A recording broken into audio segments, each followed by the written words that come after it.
नमस्कार मित्रांनो, आपण पाहतात विदर्भराज 358। मित्रांनो, रिपब्लिकन सेना जिल्हाध्यक्ष माननीय अविनाश भाऊ शिंदे यांनी आज जिल्हाधिकारी कार्यालय नाशिक येथे जोडे मारो आंदोलन छेडलं आहे। तेव्हा आपण आज त्यांच्याशी सहज चर्चा करूया। भाऊ, मला सांगा, जोडे मारो आंदोलन नेमकं काय?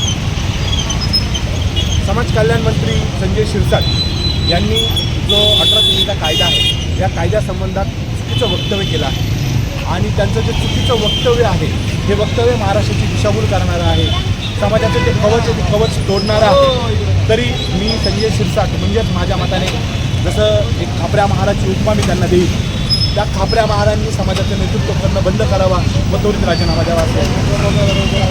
तर हे होते जिल्हाध्यक्ष अविनाश भाऊ शिंदे यांनी सर्वप्रथम रिपब्लिकन सेनेचे जिल्हाध्यक्ष म्हणून हा अत्यंत संवेदनशील मुद्दा उपस्थित केला आहे। त्यामुळे